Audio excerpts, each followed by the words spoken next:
Listo, ya está grabando. Sí. Bueno, buenas noches a todos. Gracias. La verdad, miro mucho la disposición que tienen por los horarios que se adaptan más que todo a mis horarios, porque yo sí se me ha dificultado. Ahorita estoy con muchas cosas. Se volvió a bloquear su micrófono. Sí, perdón. Estoy en emprendimiento personal con mi esposa, entonces también ando un poco ocupado, bueno, más ocupado de lo normal. Sin embargo, una de las cosas que resalto es la disposición que tienen. La verdad es que les admiro mucho por ese, cómo buscan la manera de ubicarse en los horarios, estudiar y como dice la señora Lisa, no es lo mismo a veces ver la grabación. También comprendo a aquellos que de pronto no han podido conectarse porque sí, obviamente, y mira que por ejemplo, Gustavo es alumno mío también y no sabía la diferencia horaria que él comentó hace un momento. Entonces, la señora Zunet también es una persona muy cercana, siempre me consulta cosas. Entonces, eh, a veces uno no se da cuenta a veces de la diferencia horaria que hay y es bastante. Y entonces es admirable el esfuerzo que hacen. De mi parte, yo más que todo al principio escogí esta hora a las 9 bueno, no esta hora, la hora a la que estamos manejando a las 9 de la noche, es porque precisamente como me toca en temas a veces de supervisión de producción de alimentos kosher. Hay veces en estas situaciones que uno incluso se va más tarde. Yo, por ejemplo, he tenido que ir a la planta, ahora, en este momento estoy en mi casa, Baruch Hashem, pero hay momentos que he tenido que ir a la planta 2 de la mañana, por ejemplo. Ya he tenido que ir a pasar a revisar materias primas y cosas 2 de la mañana, 3 de la mañana. A veces he estado en Ecuador en turnos de noche completamente, o sea, todo lo que es tipo 6 de la noche hasta 6 de la mañana, 6 de la tarde, pues hasta 6 de la mañana. Entonces se me hace muy difícil a veces los horarios y por eso yo creí que era lo más conveniente en ese momento y así se estuvo manejando y he visto el esfuerzo de la gente también para conectarse a eso. Sin embargo, Baruch Hashem, las cosas ya se están como normalizando un poco más, ya puedo hablar con un poquito más de seguridad a ciertos horarios que tengo tiempo. Eh, Ustedes no lo saben, pero estuvo a punto que la clase de hoy no se hiciera, ni Israel lo sabía tampoco, No, no lo sabía. ya, porque estuvo a punto de salir de viaje a las 2 de la tarde hora Colombia más o menos, pero media hora después se cambió la programación que tenían de producción, entonces al final me quedé aquí. Entonces, bueno, o sea, son esas cosas a veces que surgen inesperadamente. Y estuve pensando, bueno, ¿qué será que de pronto grabo hago la grabación mañana y la dejo para que la fundación la vea o de pronto el jueves nos conectamos? Es decir, a veces pasan esas cosas, pero creo que puedo decir con más seguridad que me puedo conectar a las 7 de la noche. Creo que tengo más disposición a las 7 de la noche y ya creo que a esa hora tengo más tranquilidad y por eso yo propuse en la clase pasada, lo comenté con Israel hace un momento y creo que quedó bastante confirmado que es buena hora también para muchos. Entonces definitivamente sí vamos a manejar a las 7 de la noche, excepto cualquier eventualidad pues que me surja por temas de viaje o alguna cosa así, que de pronto estén incluso en la planta de producción. Hay clases, no sé si han visto las clases creo que es así una vida plena de sentido, me parece, que las he dado desde la misma planta en la fábrica que he estado a veces. Entonces, bueno, sí, siempre trato de adaptarme y también ustedes lo han hecho. Entonces, Baruch Hashem, creo que sí, en este momento podemos manejarlo a estas horas, no necesariamente el miércoles, sino el lunes. Pero si no puedo el lunes por alguna cosa, creo que el lunes creo que no estaba aquí, de hecho estaba viajando. Podría ser el miércoles, pero podría a esta hora. Entonces ahí estamos conectándonos Baruch Hashem y muchas personas que no han podido, entonces se pueden unir nuevamente en este horario. Sí, ¿Ok? veo que varias personas se están uniendo bien y la verdad es que nos alegra. Y digo, el número, digamos que en promedio es el que hemos tenido, es el quórum que hemos tenido regularmente en las clases, pero las personas no son las mismas. Estoy viendo que hay otras Ujú. personas que se están conectando y eso pues me alegra porque quiere decir que este cambio es positivo porque le damos al tiempo en el que ellos se pueden conectar. Perfecto. Sí, sí, sí, Baruch Hashem. Y sí, Perfecto. no, de hecho, aprovecho también para decirles también que yo sé que algunos me han escrito, mire, tengo bastantes mensajes de personas, consultas, etcétera. Entonces, a veces me estoy demorando más ahorita Entonces ahí aprovecho para decir también que me tengo un poquito de paciencia al momento de responder. Eh, entonces, yo sí, obviamente a cada persona le respondo cuando tengo el tiempo, pero siempre a veces me estoy tardando un poco, entonces les agradezco la paciencia también. Muchas gracias, Rafa. Bueno, pues vamos ahora sí que a dar comienzo con la clase, ya está la grabación. Como siempre vamos a dar nuestro saludo, nuestro tradicional bienvenida. Shalom, shalom a todos, muy buenas noches, tardes ahora. Sean bienvenidos al Centro de Estudios No Ágidas de la Fundación Orahaim. Estamos en el curso del Pirkei Avot con nuestro querido Rav Asher Kakwa, quien nos está impartiendo esta hermosa clase, este curso que ya nos lleva en un camino de 8 Mishnayot. Me parece que hoy vamos a comenzar la Mishnah número 9, si no estoy equivocado. Ujú, Correcto. Y bueno, pues este curso está abierto para todas las personas que deseen conocer sobre la ética, sobre la moral, desde la perspectiva del judaísmo, desde las enseñanzas del pueblo judío, que puede aprender cualquier persona que esté dispuesta, pues, a poner atención a aquellos valores que no es que sean nuevos, sino que en algunas ocasiones se han olvidado de cómo practicarlos de manera apropiada y estas enseñanzas vienen a iluminar, vienen a dar una orientación, un norte a la práctica de la vida diaria. Sin más preámbulo, dejo en la sala a nuestro querido Rap.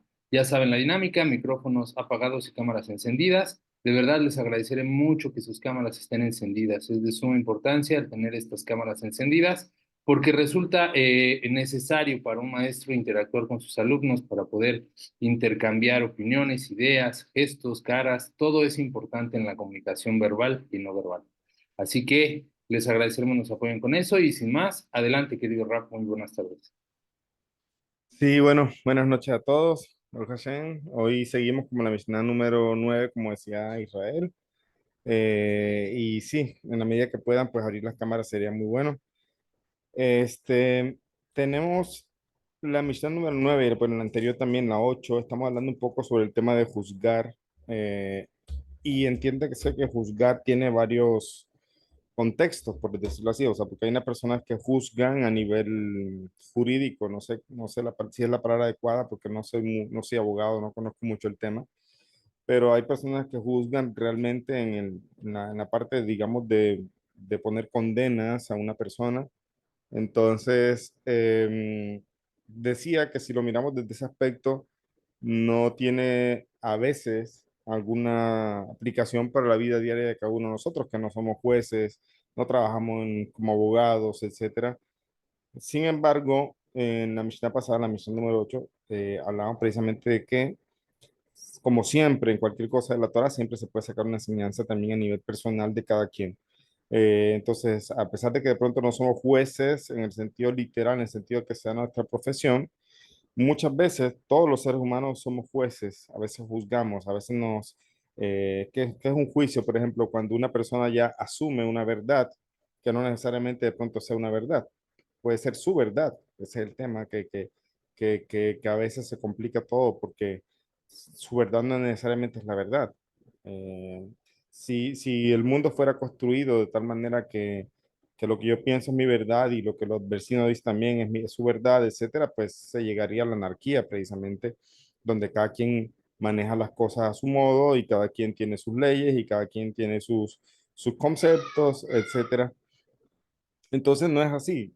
Precisamente nosotros nos apegamos a la que es la verdad, no del pueblo judío, sino de la Torá, y no solamente la Torá, sino de Hashem. Porque precisamente a veces, incluso nosotros como judíos, también nos podemos ver sesgados algunas veces en nuestros juicios y en algunas cosas, pero precisamente es ahí donde Hashem nos pone una verdad absoluta que es Él mismo. Él es la verdad absoluta, pero hay una verdad conocible, digamos, que es la Torá.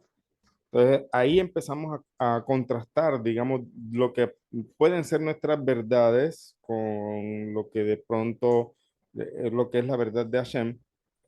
Y en ese punto, a veces nuestras verdades eh, salen a la luz como que realmente equivocaciones. Cuando miramos con la luz de la Torah, con la luz de Hashem. Ojo, no digo con la luz del judaísmo, porque la gente por ahí algunos que son críticos con el tema, que no está mal ser crítico, pero a veces se desvían un poco de lo que es la crítica.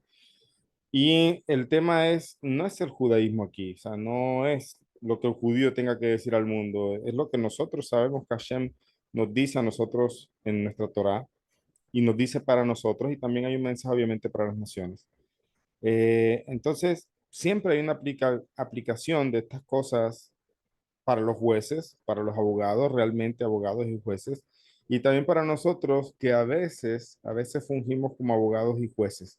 Abogados cuando queremos defender a una persona, de pronto un amigo, incluso a veces los hijos, a veces abogamos por los hijos con la mamá, ¿no? Pero mi amor, mira, le dice por ejemplo, yo pienso en mi esposa, por ejemplo, hablo con ella sola, a veces digo, mira, pero tal cosa, mi hija, hay que hacer esto, tal cosa. Entonces, a veces uno se vuelve abogado de los hijos, entonces a veces vuelve abogado también del amigo, del vecino, etcétera. Entonces a veces tenemos esas funciones, aunque no estemos preparados profesionalmente para ser abogados o para ser jueces.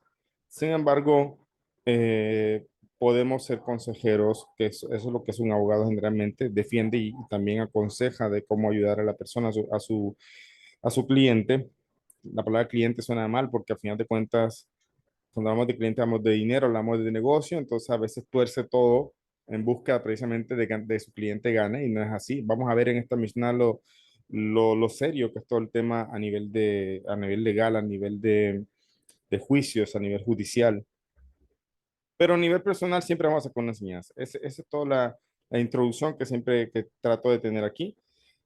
Y para empezar, me gustaría leer algunas preguntas que enviaron al grupo del curso con la fundación, que las vi, sí las leí, pero como les dije, estoy muy ocupado, la verdad, más que antes. Antes siempre me gusta mantenerme ocupado, pero ahorita estoy a full con muchas cosas y no respondí, pero voy a aprovechar aquí para responderlas. Una pregunta que me hicieron que tiene que ver con la Mishnah pasada y también con esta Mishnah que vamos a ver. En el grupo alguien preguntaba, creo que era, bueno, no recuerdo qué persona era. Patricia Andrade parece que es. Preguntaba, buenas noches, Rabino Asher. Una pregunta. Nosotros las personas que no somos jueces no podemos juzgar ni aconsejar a nuestros hijos, familiares, pues también forman parte de una sociedad. Entonces, ¿cuál sería nuestro rol dentro de la vida? Dentro de vida. Primero que todo, no fue lo que la Mishnah pasada nos enseña. No se nos está prohibiendo ni juzgar, ni aconsejar, ni ayudar.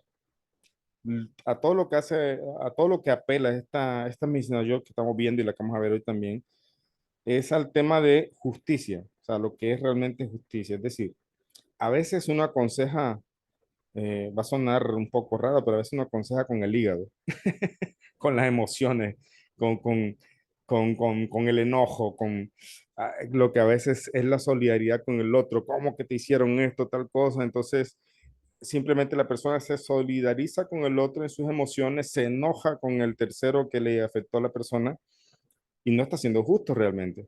Ya, no está siendo justo, simplemente está siendo impulsivo. Ya, entonces, desde luego que no solamente podemos, sino que debemos aconsejar. Estamos obligados a poder ayudar a extender una mano, ¿no? Extender una mano no siempre es a veces materialmente, a veces un consejo. Lo que yo decía en la Mishnah pasada era que a veces, no a veces, uno siempre debe saber en qué punto puede ayudar y en qué punto no. ¿Ya? En qué punto, o incluso analizarse uno mismo en qué punto se está parcializando con la ayuda, con el consejo. Lo que decíamos de que un rabino o un juez iba a un juicio y precisamente otra persona le ayudó y cuando se dio cuenta que las personas que iba a juzgar era uno de los que le había ayudado, entonces él se sintió como parcializado porque ya sentía un afecto por esa persona y era tan grande su principio con la justicia de Hashem, como juez puesto en este mundo, que él se sintió que era incapaz de poder juzgar en este punto. Entonces, no solamente que podemos aconsejar, no solamente que podemos juzgar, sino que debemos hacerlo. Pero en esta Mishnah vamos a aprender precisamente que cuando hablamos de juzgar, hay que tener mucho cuidado. Porque si bien no somos jueces, cuando hacemos juicios nosotros lo asumimos como una verdad, como decíamos. y a veces nuestra verdad no realmente es cierta. Entonces, cuando juzgamos, nuestros sabios nos dan un gran consejo y dice, juzga a toda persona para bien. Ya, vamos a ver en esta Mishnah la importancia que eso tiene. Ya, a veces es difícil juzgar para bien porque todas las pruebas apuntan que esta persona no es inocente. ¿Ya? Pero en verdad se hace difícil o se debe tener un tema de cuidado aquí de juzgar a veces. Y en la vida personal nosotros vivimos en eso, o sea, juzgamos a la pareja, a los hijos, etcétera, pero uno debe tomarse desarrollar la capacidad de analizarse uno, porque a veces uno en su situación de autoridad, porque soy el papá o porque soy el jefe en la empresa, porque soy rabino, entonces a veces simplemente inconsciente o conscientemente se hace ciego a ver pruebas que apuntan a otra cosa, ¿ya? Entonces, en resumen, se puede, no solamente se puede, sino que se debe ayudar, se debe juzgar para bien y se debe siempre aconsejar, pero como decía, hay veces que hay casos tan complejos que uno debe decir, siendo humilde, no sé qué hacer, ¿ya? No sé qué hacer aquí en este punto, no sé qué decirte, incluso el mismo el Rebe a veces le presentaban casos tan complicados que el Rebe lo único que hacía es llorar con la persona. O sea, hay cosas tan difíciles a veces de escuchar que uno no sabe qué hacer, más que a veces dar una voz de aliento o incluso a veces una voz de aliento es hasta obvia, incluso puede ser hasta molesta una voz de aliento porque es algo que incluso ya sobra. Entonces a veces no hay más que simplemente llorar con la persona. Eso es un caso que el mismo hacía y que incluso eso ayuda. A veces una persona necesita simplemente sentirse escuchada. A mí me ha pasado, a veces como rabino, personas que vienen a hablar conmigo, nos reunimos, incluso a veces se extiende un poquito la reunión y yo no dije mucho y la persona dice gracias, rabino. Entonces, a veces necesitaban simplemente desahogarse, o sea, descargar. Somos así, somos seres humanos. La psicología habla de eso. A veces necesitamos descargarnos. Todos necesitamos tener por ejemplo, lo vemos con una olla de presión, por ejemplo. No sé cómo le llaman en otros países, pero es la olla esta con la que cocinamos, que trabaja con vapor y también con presión. Entonces, tiene que tener una válvula de escape, ¿ya? Porque si no, simplemente se va a explotar. El ser humano tiene que tener una válvula de escape. Ya, yo como rabino también tengo que tener una válvula de escape. O sea, también, obviamente como ser humano uno a veces se siente afligido, también tiene que buscar un lugar. En mi caso, pues muchas veces hablo con mi esposa, me aconsejo con mi esposa. Otras veces también simplemente pues en mis rezos, etcétera. Pero uno no puede pensar que puede vivir la vida de manera independiente, como que nada me afecta o voy a hacer que nada me afecta. No, no es así. O sea, necesitamos siempre una válvula de escape. Y a veces esa válvula de escape necesita precisamente una persona que escuche, una persona que aconseje, pero también hay dos puntos de vista. El que necesita el consejo y el que va a aconsejar, vamos a decirlo así, que ese aconsejar se puede llamar abogado, de acuerdo a nuestra Mishnah, y el que aconseja, pues obviamente el que quiere un consejo, pues obviamente expresa su problema, su dificultad. Y el que aconseja debe tener humildad y saber lo delicado que a veces que puede ser un mal consejo, solamente por mi emoción, por lo que yo entendí del tema. Entonces, para responder las preguntas, repito la pregunta y resumo. Dice, nosotros las personas que no somos jueces no podemos juzgar, ya dijimos que sí, debemos juzgar para bien ni aconsejar, si se puede aconsejar, pero hay veces que no estamos capacitados para aconsejar y simplemente pues remitimos a una persona que pueda aconsejar mejor. Y a nuestros hijos y familiares, pues creo que sí estamos ahí precisamente para aconsejar, guiar, pero a veces hay dificultades muy grandes familiares que no simplemente no las puede resolver a veces y a veces no tiene palabras que decir, te tiene que buscar una ayuda especial. ¿Cuál es nuestro rol dentro de la vida? Pues nuestro rol es precisamente crecer como seres humanos, pero como decíamos en la una Mishnah que analizamos, si no estoy para mí, digo, si solo estoy para mí, entonces, ¿qué valgo? Significa que tenemos que preocuparnos por crecer, pero también en la medida que crecemos, también ayudar y ayudar a crecer, a jalar un poco los demás también. Entonces, también nuestro rol es ayudar en la medida de lo posible a las otras personas cercanas, siempre que tengamos una oportunidad, pues hacerlo. Entonces, dice acá otra pregunta, dice, uno debe quedarse en silencio, no juzgar, no aconsejar a nadie, si así nos pidan consejo.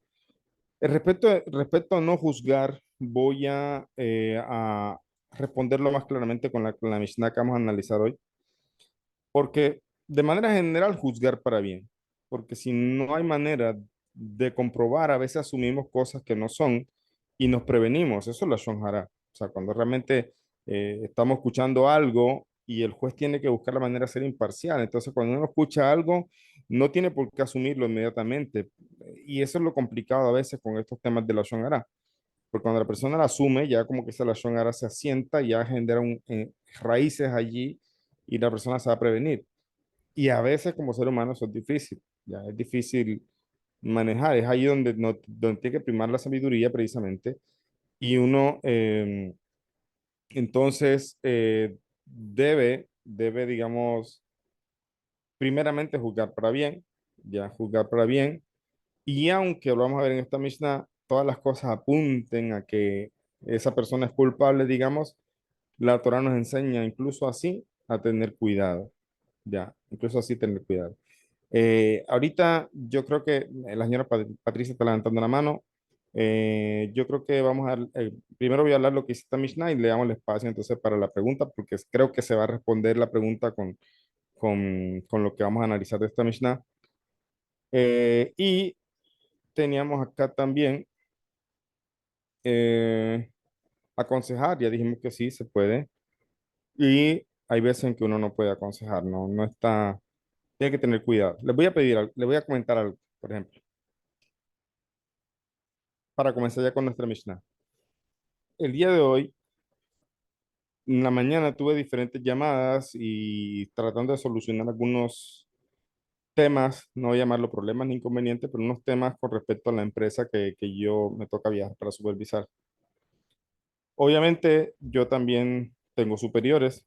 Hay un Beidín que trabaja, que recibo directrices, es el Beidín que, digamos, certifica los productos, etcétera, en un tribunal. Este tribunal no está aquí, está en Estados Unidos. Y había unos temas ahí técnicos y según la ley judía para la planta con respecto a unos productos, etcétera, no voy a entrar en detalles. Y en esas conversaciones, obviamente, una fábrica sabemos que se mueven mucho, o sea, cualquier retraso a veces cuesta dinero en una fábrica. ¿Ya? Entonces, a veces tienen toneladas de producto para procesar y el rabino, como en este caso pasó, les dije, no pueden hacerlo, espérense un momento, tal cosa. Entonces, yo no estoy presente. Entonces, habían unos retrasos que son entendibles por parte de la empresa y en su afán me llamaron esta mañana en una junta que tenían y me pusieron en altavoz para, ahí estaba también el jefe de producción, también otra persona de parte comercial, etcétera, y les expliqué por qué razón no se podía proceder, ¿ya? Traté de explicarle de la manera más sencilla, no les di una clase de alajá, ¿ya? Porque no van a entender, se va a hacer más complicado, pero de manera sencilla traté de explicarles. La muchacha me dice, ok, listo, pero tenemos la materia prima cargada aquí, son varias toneladas y eso se preparó desde ayer y hoy nos dicen esto, de cosas, ¿usted qué nos sugiere entonces? Y ahí les dije, no puedo sugerirles nada porque yo también dependo de lo que me diga el rabinato, ¿ya? Es decir, si yo me acelero a decirles algo, ya estaría yo asumiendo una responsabilidad porque yo fui el que dije, hay que hacer tal cosa, ¿ves? Entonces yo le dije, en verdad lo que les aconsejo simplemente es esperar, déjame yo me comunico, podemos a ver qué hacer, pero no les puedo decir qué hacer porque puede ser que de arriba digan otra cosa, entonces yo tendría que asumir una responsabilidad ahí y estamos hablando de bastantes cosas a mirar. Entonces, yo creo que uno debería pensar a veces cuando alguien le pide un consejo y a veces hay temas bastante complicados, complicadísimos. Yo vivo escuchando, digo afortunadamente, porque bueno, tal vez esa será mi misión y Hashem me permite escuchar y aconsejar y ayudar en lo que puedo, pero hay casos tan difíciles que es a veces tan difícil poder simplemente dar un consejo. Entonces, toda persona que llegue, el vecino, el amigo, el cercano, debe a veces tomarse la importancia del asunto y a veces cuando dimensionamos el impacto que puede tener un buen consejo como un mal consejo, no nos aceleramos, ¿ya? Eso fue lo que yo hice esta mañana. Y dije, mira, en verdad yo te puedo decir muchas cosas, pero qué tal que me digan de arriba que no. Entonces ya estamos aquí pasando producto, toneladas de producto, ¿y qué se va a hacer allí? ¿Ya entiendes? Entonces, pues es un tema complicado. Cuando a veces uno dimensiona, de pronto a veces cuando estamos hablando entre familias, entre amigos, uno no dimensiona el problema porque no les cuesta dinero, no es una pérdida económica, ¿cierto? Si fuera un consejo financiero donde te van a demandar por tu consejo financiero, la persona lo pensaría dos veces antes de decirle invertir o no invertir, ¿cierto? Porque te pueden demandar. Si tú funges como consejero financiero, decir invierta acá, y claro, las inversiones son a veces riesgosas, lo demás, pues te pueden demandar por un consejo que diste de una inversión que resultó en una estafa o alguna cosa así. A veces nosotros en nuestra vida cotidiana, como no nos cuesta dinero lanzar un mal juicio sobre una persona, lo hacemos rápidamente. ¿Ya? Como no nos afecta aparentemente en nada, hablamos rápidamente. Ya. Me acelero a juzgar al otro. No, sí, es que yo creo que sí es así como tú dices, esa persona es un ladrón o esa persona es un chismoso. Porque, ¿ves? O sea, porque no nos cuesta nada. O sea, realmente no debería, eso es un nivel bajo. O sea, nosotros no deberíamos esperar que algo nos afecte a nosotros para tener cuidado. Ya. O sea, nos afecte tangiblemente, me refiero visiblemente, pero siempre hay una afectación. Y eso es lo que vamos a ver hoy. Siempre que yo juzgo a una persona, incluso que no trascienda un juicio legal o que me demanden, ya yo estoy asumiendo una responsabilidad en el cielo por ese tema, ¿ya? Por acelerarme a veces a juzgar. Entonces, uno a veces no dimensiona eso y a veces en unos casos sí se dimensiona cuando hablamos, por ejemplo, yo pongo el tema de una inversión. La persona obviamente va a tomar muchas precauciones, si esto me conviene o no me conviene, cuál es la proyección que tengo, ya cuándo puedo recuperar mi dinero, qué garantías hay de que lo voy a recuperar, qué garantías. O sea, la persona toma muchas precauciones, toma muchos recaudos en un tema así. Pero a veces las otras cosas que no nos cuestan o que no aparentemente no nos dan una pérdida, no nos afectan nuestro bolsillo, no nos afectan nuestra familia, no nos afecta. Entonces, somos a veces muy rápidos, muy rápidos. Y ese es el tema aquí, que uno tiene que aprender a ser cuidadoso incluso con estas cosas que de pronto no te van a afectar visiblemente en el momento, pero tal vez sí te puedan traer una afectación en cuanto a cómo Hashem te va a juzgar también, porque así como tú juzgas, también desde arriba te van a juzgar. Por eso nuestros sabios nos dan un gran consejo: juzga a toda persona para bien, porque si no tienes nada que compruebe lo contrario, por lo menos, así como tú estás juzgando para bien, Hashem también incluso te va a juzgar para bien en aquellas cosas que de pronto tú por allá tengas también gente acusadora, o sea, los ángeles acusadores diciendo, es que sí hizo esto, tal cosa, pero al final de cuentas el juez de todos los jueces te juzga para bien, ¿ves? Entonces, con respecto a eso de juzgar y de aconsejar, pues obviamente hay que tener mucho cuidado, no hay que acelerarse y sobre todo yo pienso siempre y les doy ese consejo, antes de aconsejar, antes de juzgar, pregúntense si lo están haciendo con sus emociones. Si se sintieron tocados porque la persona, a usted les pasó algo parecido y a otro le está pasando, y dicen, no, ya sí, o sea, lo están haciendo como decía, con el hígado, o sea, está aconsejando con el hígado o con el intelecto, ya. Entonces, pregúntense eso, evalúense ustedes mismos en esa situación, porque si Hashem les presenta una situación para eso, yo creo que la situación no solamente para que ustedes funjan aquí de jueces y señalar a todo el mundo, sino para que ustedes mismos se analicen, para que cada uno de nosotros nos analicemos en esas situaciones. Mira lo que pasó, por ejemplo, en nuestra Mishnah.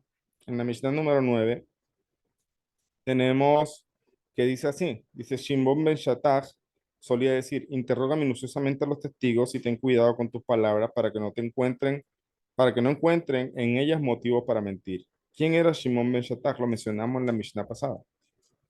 ¿Ya? La Mishnah pasada, recordemos así rápidamente, dice, Yehudá ben Tabai y Shimon ben Shattach recibieron la tradición de aquellos. Y Yehudá ben Tabai solía decir, no seas nunca al mismo tiempo juez y abogado. Y cuando los litigantes estén ante ti, considéralos como culpables a ambos. Cuando salgan del juzgado, considéralos como inocentes, puesto que han aceptado el fallo. O sea, en esta Mishnah seguimos hablando de uno de los sabios de la Mishnah anterior. En este caso es Shimon ben Shattach. ¿Quién era Shimon ben Shattach? Obviamente siempre no solamente aprender lo que él dijo, sino aprender de quién era la persona, de quién era el sabio. Y Shimon ben Shattach dice, fue una de las personalidades más importantes de nuestra historia, lleno de entusiasmo por la verdad y la justicia. Se dedicó a hacer el bien con minuciosa aplicación y se opuso al mal y la injusticia, manifestando en numerosas ocasiones la grandeza de su carácter. O sea, era una persona que aquí lo único que le importaba era ser justo y hacer justicia. Y una cosa es ser justo nosotros a nuestro nivel, tratar de ser justo con el amigo, con el vecino, etcétera. Y otra cosa es ser justo al nivel de él, donde juzgaba realmente a personas. Y dependiendo de lo que él decía, se iba la persona a una pena de muerte o algo así. ¿Ya? Entonces dice, se dedicó a hacer el bien con minuciosa aplicación y se puso al mal y a la injusticia, manifestando en numerosas ocasiones la grandeza de su carácter. No sabía de privilegios cuando se trataba de apoyar la verdad o justicia, es decir, no privilegiaba a nadie. Si era justicia, todo se inclinaba a favor de la justicia, no importaba si era un pobre, no importaba si era el hijo, no importaba quién fuera, aquí lo que primaba era la justicia para él. El poder real, o sea, incluso el rey, no era capaz de intimidarle. La amistad o el respeto por un amigo o un jefe venerado no podían hacerle ceder. Su bondad con sus inferiores no podían impedir que actuase. Es decir, su bondad con sus inferiores. Es decir, pues una persona que uno ve al pobre, una persona desvalida y todo, y puede ser que incluso eh, de pronto la persona incline su balanza hacia el pobre cuando en verdad él es culpable solamente porque le causó lástima, vamos a decirlo así. Por eso decía aquí que no podía impedir estas cosas que él actuase, no le influenciaba el amor por el propio hijo, no le retenía el temor a poderosos malhechores y las fortunas que podían ofrecerle, no hacían tambalear sus principios. Ponía por encima de todo la verdad, la justicia, como lo exige la Torah. Nos proponemos a contar algunas anécdotas de esta vida que acabamos de evocar a grandes rasgos.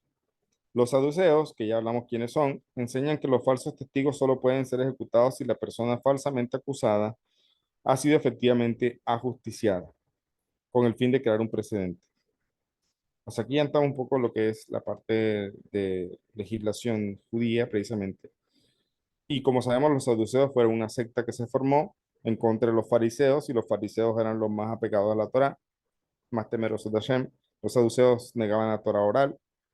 Entonces, ellos también definieron algunos principios y ellos decían que un testigo solo podía ser ejecutado si la persona falsamente acusada había sido efectivamente ajusticiada. Es decir, si no se le ajustició a la persona, el testigo no podía ser ejecutado. Un solo testigo.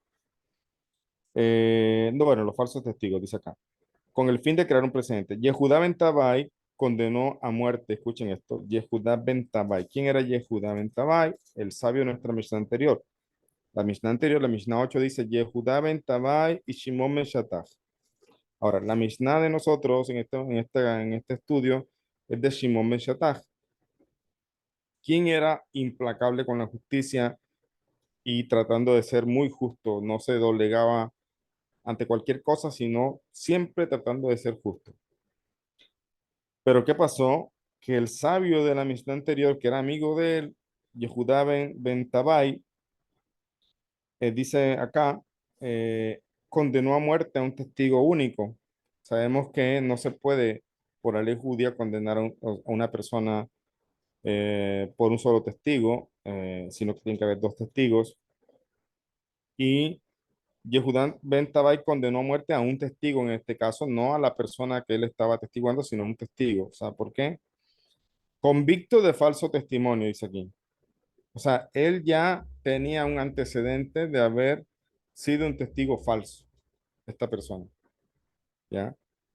La Mishnah pasada nos dice que en el, ¿cómo se llama eso? En la jurisprudencia, en el derecho judío, no se puede juzgar a una persona por los antecedentes. Es decir, si robó y ahora se le está acusando de robar, se separan los juicios. Es decir, no se tiene en cuenta la acusación pasada. No cuenta ese antecedente, sino que se juzga por cada caso. Explicamos eso con el derecho judío. Con el derecho de las naciones no pasa así. Siempre los antecedentes pesan, ¿ya? Pero además de eso, decíamos que, dice acá, en el derecho judío exige que cada caso sea juzgado independientemente del pasado de los procesados, o sea, de los antecedentes. Solo los testigos pueden ser rechazados por culpa de las faltas que han cometido. Escuchen esto, solo los testigos pueden ser rechazados, o sea, si se le tiene en cuenta al testigo el antecedente, al juzgado no, ya, en el derecho judío. O sea, si el juzgado, vuelvo y repito, si la persona robó, se le acusó, se resolvió el caso, ok, y ahora se le está acusando de robo otra vez, se juzga este caso, no se tiene en cuenta el anterior. Así juega, así son las cosas en el derecho judío. En las naciones no se maneja así como decíamos, pero lo que tiene que ver con los testigos, los antecedentes sí pesan. Miren lo delicado que es el asunto. Es decir, con el condenado, no con condenado, con el acusado, el antecedente no tiene tanto peso. De hecho, no se debe tener en cuenta en la ley judía. Hablo del Sanedrín, pues no hablo de la ley judía, pues que se ejerce en el Estado de Israel hoy día, porque eso es otra cosa, sino la ley judía, lo que el Sanedrín hacía. Y eh, en el caso de los testigos, un testigo sí se le cuenta el antecedente. ¿Eso qué nos da a ver, a nosotros qué nos da a entender? Lo delicado que es el tema de acusar, ¿ves? O sea, una persona que se le está juzgando aparentemente por el mismo delito, se le juzga por, no, por ese y no por el anterior. Sin embargo, una persona que ya no es tan creíble por ser un testigo falso, entonces se puede descartar.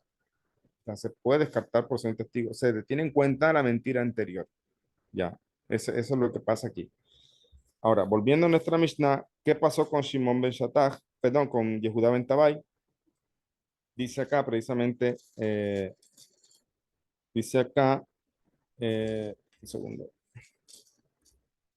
que Yehuda ben Tabai condenó a muerte. Yehuda ben Tabai era un gran sabio, o sea, una persona muy grande, incluso ayudó a restablecer a Shimon ben Shattach, como vimos en la Mishnah, en la clase pasada, como jefe del Sanedrín. Y incluso estamos hablando de una persona muy grande me refiero en su temor a Hashem. Sin embargo, aquí nos cuenta algo que en lo que aparentemente él se equivocó. Y dice, Yehuda ben Tabai condenó a muerte a un testigo único convicto, o sea, tenía un antecedente por falso testimonio, cuya declaración no hubiera podido provocar, cuya declaración no hubiera podido provocar la ejecución del reo por sí sola. O sea, la declaración de este solo testigo no hubiera causado la muerte de la persona o la ejecución del acusado. Sin embargo, Yehuda ben Tabai acusó, o sea, no acusó, perdón, y condenó a muerte a este falso testigo, ¿ya? Y obviamente se ejecutó la pena de muerte de este falso testigo. Entonces, ¿qué pasó? Shimon ben Shattach, su amigo, el que estamos hablando de esta Mishnah, que era una persona muy derecha con la justicia, se alzó con él diciendo, verdaderamente tendrás que pagar por esto igual que si hubieses derramado sangre inocente. Pues nuestros sabios enseñan que los falsos testigos no pueden ser ajusticiados a menos que ambos sean convictos de falsedad y que solo sufrirán el suplicio de la flagelación si se demuestra que ambos han mentido. Es decir, según lo que dice Shimon Ben Shetach, tiene que haber ambos testigos, o sea, no se le culpa a uno, y aparentemente lo que recibe es una flagelación, o sea, eso es macot, golpes, se le azotaba al falso testigo. Pero acá vemos que según lo que hizo Yehuda Ben Tabay, que seguro tiene fundamentos para hacerlo, sin embargo, su amigo Shimon Ben Shetar le dijo, ciertamente será juzgado por esto, como tendrás que pagar por esto como si es derramado sangre inocente. Entonces, mira, aquí estamos hablando de una persona que precisamente hablamos de que a lo único que se inclina es al lado de la justicia. No es que porque eres mi amigo, bueno, tranquilo, no pasó nada, y ahí está un mal consejo, ¿ves? El mal consejo de no pasó nada, tranquilo, cualquiera se equivoca, ya, no, sino que él se levanta frente a su amigo y le dice, esto que hiciste está mal, ya, y vas a pagar por ello como si hubieses derramado sangre inocente. Pues nuestros saberes enseñan que los falsos testigos pueden ser ajusticiados a menos que ambos casos sean cometido falsedad y que solo sufrirán el suplicio de la federación si se demuestra que ambos han mentido. Estas son exactamente las palabras del Talmud Jerusalmi. El Talmud Babli contiene las variantes siguientes y ha derramado sangre inocente. Enseguida, Yehuda Ben Tabai reconoció su error y a partir de entonces se puso bajo las órdenes de su colega. Sabemos una persona que acepta su error y se deja a disposición de su colega, absteniéndose de dictar sentencia como no fuera en presencia de Shimon Ben Shattach. Él, de ahora en adelante, decidió no juzgar, sino en presencia de su amigo. ¿Ves?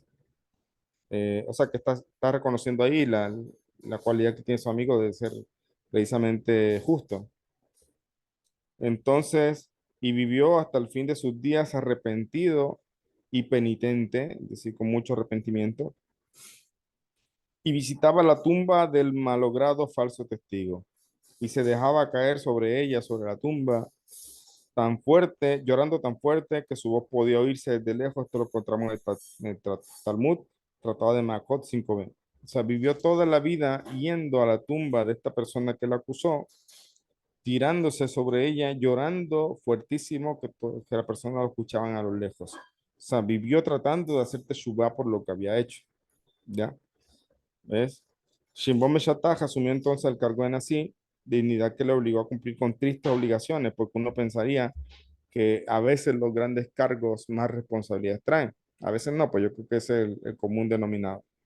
Entre más haciendas tú en una cosa, obviamente vienen más responsabilidades. Cuando hablamos de personas y en este tema de juicio y todo, pues las responsabilidades se hacen bastante delicadas, porque una cosa es juzgar un asunto cualquiera y otra cosa es juzgar a personas. O sea, es un tema muy delicado.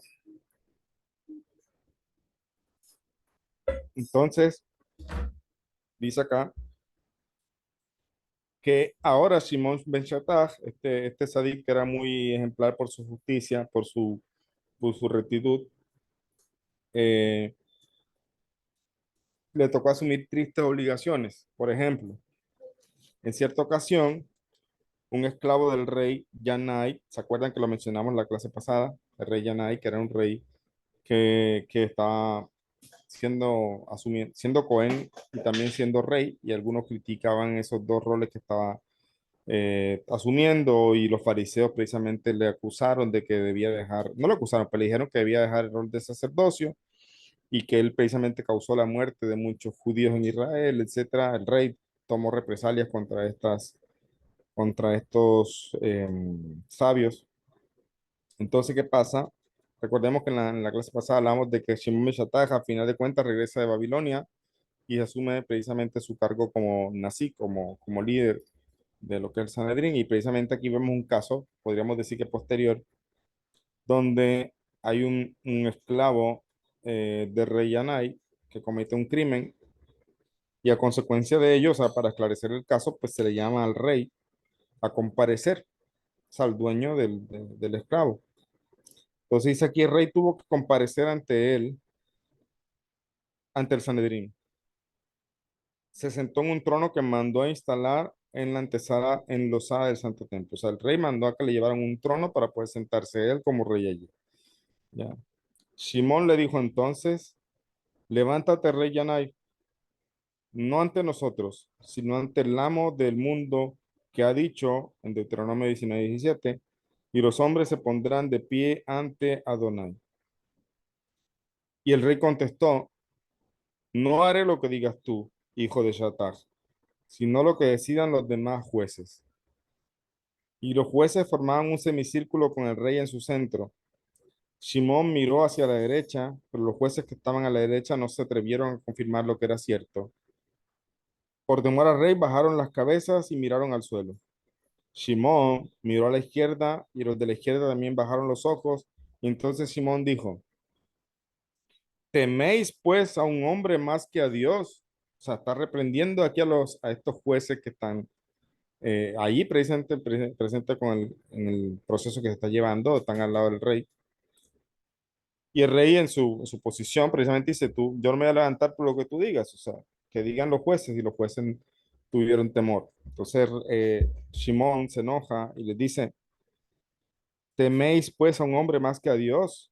Entonces, que aquel que conoce los pensamientos haga caer sobre vosotros el castigo que se merece. Ya. Y Dios envió un ángel y los temerosos jueces murieron en el acto, inmediatamente. Ya. Seguidamente, el nuevo Sanedrín instituyó una prescripción religiosa en virtud de la cual ningún rey pudo desde aquel momento ser convocado ante un tribunal. Esto está en el Talmud, Sanedrín 19a. Qué difícil es, ¿no? O sea, es difícil, es fácil juzgar a aquellos que están por allí abandonados, personas que son consideradas pues, precisamente, eh, sí, abandonados para no decir otra palabra, de la sociedad, que no tiene nadie que los defienda, nadie que pelee por ellos. Es fácil hacer eso. Mucha gente se acelera a acusar a estas personas. Pero qué difícil sería acusar a un presidente, ¿no? Ya. O qué difícil sería acusar a un rey en este caso, que es mucho más que un presidente. Entonces, sin embargo, aquí vemos a Shimon Ben Shattach manteniéndose firme. Dice, ustedes, es decir, los que están ahí de frente al lado del rey, dice, ¿a quién le temen entonces? ¿A un hombre o a Dios? ¿Dónde está su temor? Ya. Y vemos lo que pasó. Y eso es una de las cosas que nos enseña precisamente. Nosotros tenemos que ser temerosos de Dios. O sea, hay situaciones difíciles. En verdad, que hacernos libres de estas situaciones porque son difíciles. Por eso decía que es una labor bastante, como dice acá, un segundo busco la palabra. eh, no recuerdo lo que dije, pero una labor bastante difícil. Ya, eso menos no tan agradable. ¿Ya? Tristes obligaciones, dicen aquí. Tristes obligaciones. Porque aquí ahí está un tema que debe pesar en la persona. Es decir, ¿vas a juzgar para salvar tu vida o vas a juzgar en aras de la justicia? Es decir, diciendo lo que es la verdad. Esas son posiciones muy difíciles, muy difíciles. Entonces, pero como decíamos, afortunadamente nosotros no estamos en esas posiciones, pero sí, de cierta forma, tenemos que aprender a ser cuidadosos con aquellos que sentimos que tenemos el derecho de juzgarlos. ¿Ya? De pronto yo no me siento capaz de juzgar a una persona porque me va a meter en problemas, mejor me callo. Hay mucha gente que silencian precisamente por el terrorismo, ¿no? Por el terror de que lo que te va a pasar.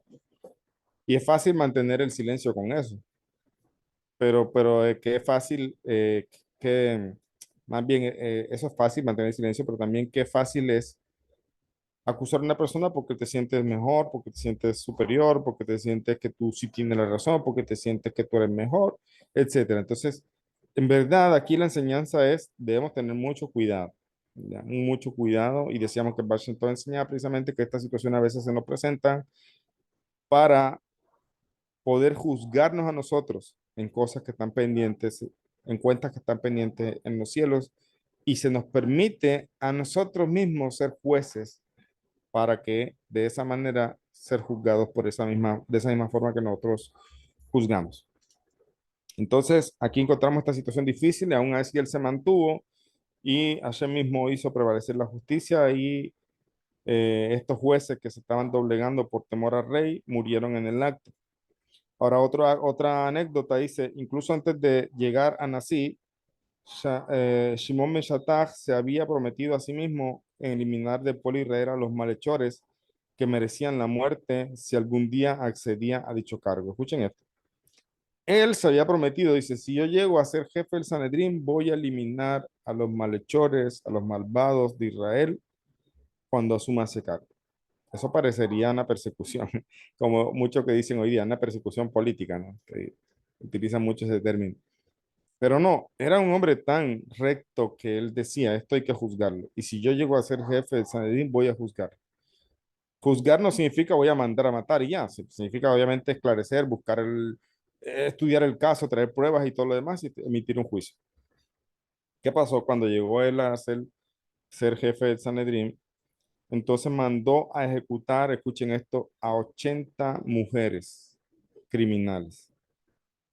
O sea, ¿qué podrían pensar nosotros? Decir, wow, o sea, como un rabino, un sadik matando gente así es que es difícil, son cosas difíciles, ¿me entiendes? Después sabemos, precisamente sabemos que la pena de muerte, pues el Sanedrín dejó de ejecutarla precisamente porque si fuera así el caso, pues tenía que andar matando gente todos los días. Y dijeron a Hashem, mira, ¿sabes qué? Encárgate tú de juzgar. Nosotros no vamos a andar, no podemos andar haciendo esto. Encárgate tú. Y hoy día se mantiene que el juicio lo ejecuta Hashem. O sea, hoy no, Hashem mismo hace llegar la muerte por los pecados y por eso nosotros tenemos siempre, y afortunadamente con Hashem tenemos la oportunidad siempre de hacer teshuvah, ya porque cuando Sanedrín encontraba una persona culpable, se le juzgaba y se le ejecutaba la muerte, pero la muerte no era un castigo, ya, la muerte era una manera de expiar los pecados, ya. Por esa razón, la persona asumía la muerte, incluso hacía vidú y se confesaba, hacía teshuvah, y aunque hiciera teshuvah, había que aplicársela la muerte, es decir, la teshuvah no era algo que eliminaba la condena. ¿Ya? Sino que todo lo contrario, tenía que hacer teshuva antes de ser ejecutado. Y buscaban por todos los medios, dice el Sanedrín, de que la persona hiciera teshuva, hiciera confesión y entonces ser ejecutado. Pero cuando esta ejecución se hacía en manos de los hombres, como en manos del Sanedrín, sí o sí tenía que hacerse. La persona confesó el pecado, tenía que confesarlo. La persona tenía que arrepentirse, sí, tenía que arrepentirse, pero eso no le evitaba ya la ejecución. Hoy día, estamos en las manos de Hashem. Hoy día Hashem sí dilata los procesos esperando la Teshuvah. ¿Se entiende? Entonces tenemos una ventaja entre comillas, porque si fuera a manos del Sanedrín, por mucho que te arrepintieras, de hecho tenías que arrepentirte, pero aún así recibir la muerte física, porque eso te expiaba, te ayudaba a limpiar los pecados. Sin embargo, dice el Talmud en Berajot, el ángel de la muerte, cuando Hashem lo manda a hacer una misión, no llega tan rápido, llega en varios saltos, etcétera, dice el Talmud. Eso lo único que nos enseña es que Hashem no está con el afán de matar a la gente, vamos a decirlo así. El afán de Hashem es que hagamos teshuvah, ese es su afán, pero también tiene un límite. Por mucho que espere, llega un punto que las cosas van a llegar si no hay teshuvah. ¿Ya? Entonces, aquí encontramos el rabino a Shimon Meshataj, el sabio de nuestra Mishnah, que llegó a ser jefe de Sanedrín y mandó a ejecutar a 80 mujeres. Entiéndase esto, que seguro que investigó los casos, seguro que tenía las pruebas, seguro que tenía los testigos y todo eso, y mandó y juzgó a estas personas. No fue así porque simplemente como un tirano que manda a matar y ya no, sino que él juzgó, se hizo los procesos y mandó a ejecutar 80 mujeres criminales. Y los padres de estas mujeres clamaron venganza y recurrieron a falsos testigos que acusaron al hijo de Shimon Meshataj. O sea, viste, incriminaron al hijo del que mandó a justiciar a estas mujeres.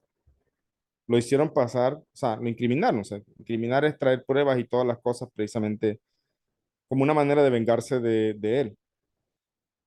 ¿Y qué esperaría uno? ¿Que el padre va a salir en defensa del hijo? Pues de seguro que sí, si es inocente. Pero lo incriminaron también que el muchacho fue condenado, ya. Y cuando lo llevaron al lugar donde había de ejecutarse su sentencia, o sea, él fue condenado también, incluso por, no deja muy claro aquí, pero si era el jefe del Sanedrín, de seguro que también fue condenado a muerte por su propio padre. ¿Ves? Ya. Entonces estamos hablando de una persona incorruptible. O sea, eso es difícil de conseguir hoy en día porque en verdad es exponer tu vida. O sea, si eres incorruptible, pues eres un estorbo, te buscan la manera de sacarte del sistema. ¿Ves? Es muy complicado. Pero aquí vemos que aún al hijo de él fue llevado a sentencia, pero hay una cosa curiosa que dice el hijo de Shimon Ben Shetta.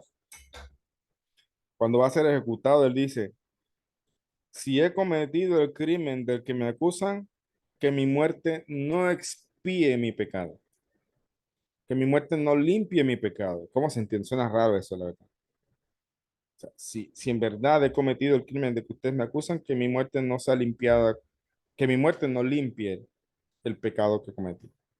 ¿Qué persona no pide que, qué persona pide que sus pecados no sean limpios, que no sean quitados? Todo el mundo quiere que le borren sus pecados. Ya. Y sabíamos precisamente que la muerte, ese sufrimiento de la muerte, que habían diferentes, cuatro tipos de muertes, dependiendo del caso, se ejecutaba alguna de las cuatro, de las cuatro.